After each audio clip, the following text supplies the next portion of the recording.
ఓవరాల్గా చాలామంది new comers నీకు తెలిసే ఉంటుంది, నీకు చెప్పడం కాదు, చాలామంది కథ కథ అద్భుతంగా చెప్తారు, అద్భుతం చెప్పడం బాగా చెప్తారు, తీసేటప్పటికి మీకు తేడా కొట్టేస్తారు, రెండో షాట్లోనే మీరు పట్టేస్తారు.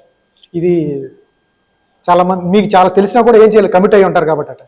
ఎట్లా అనిపించింది తన కథ చెప్పేటప్పుడు తీస్తున్న క్రమంలో మీకు ఎట్లా అనిపించింది ప్రాసెస్? నాకు వేణు ఉడుగులు అన్న దగ్గర విరాట్ పర్వంకి నీది నాది ఒక కథకి ఈయన అసోసియేట్ చేశారన్న కృష్ణమాచారి గారు.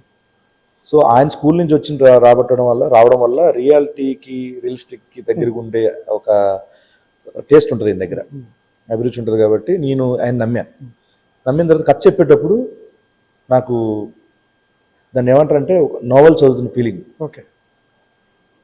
అది అయిపోయిన తర్వాత మేకింగ్ వచ్చే వరకు మొత్తం అసలు అల్లాడించాడు ఈయన. సినిమా మొత్తం అయిన తర్వాత ద డే సినాప్సిస్కి కథ చెప్పిన దానికి ప్రాసెస్లో షూటింగ్ మేకింగ్లో తర్వాత ఫస్ట్ కాపీ చూసుకున్న తర్వాత మారుతూ మారుతూ మారుతూ అంటే మీన్స్ ఎన్హాన్స్ అవుతుంది. అవుతూ అబ్బా చెప్పిన దానికంటే నాకు సినాప్సిస్ కంటే అద్భుతంగా తీశారు ఈయన. అదే నా చాలా బాగా తీశారు ఆయన. అంటే ఆయన విజన్ అంటే మాటల్లో తెలియదు కొన్నిసార్లు, చేతల్లో కూడా కొన్నిసార్లు మనం మొత్తం అంతా ఫైనల్ అవుట్పుట్ వచ్చే వరకు మనం ఏం చేయలేం, చెప్పలేం.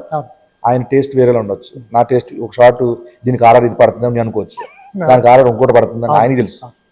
సో ఆ ఫీల్ అంతా తీసుకొచ్చారు లాస్ట్కి. ఫస్ట్ కాపీ అయ్యే వరకు ఐఎమ్ వెరీ సాటిస్ఫైడ్. డెఫినెట్గా అంటే ఇది ఓవర్ కాన్ఫిడెన్స్ మాత్రం కాదు, సినిమా బయటకు వచ్చిన తర్వాత బ్లాక్ బస్టర్, ఫ్యాంటాస్టిక్ హిట్ అనేవి ఇవి నాకు అసలు అవసరం. సీన్ గాడు గెటప్ సీన్ గాడు కామెడీ చేసేవాడు ఎందుకు ఈ సినిమా ఒప్పుకున్నాడని వచ్చిన సినిమాకి, బట్ చాలా మంచి సినిమా ఒప్పుకున్నాడు, మంచి ఫీల్ ఇచ్చాడు సినిమా అని డెఫినెట్గా అంటారన్న. ఇది మాత్రం చెప్తాను.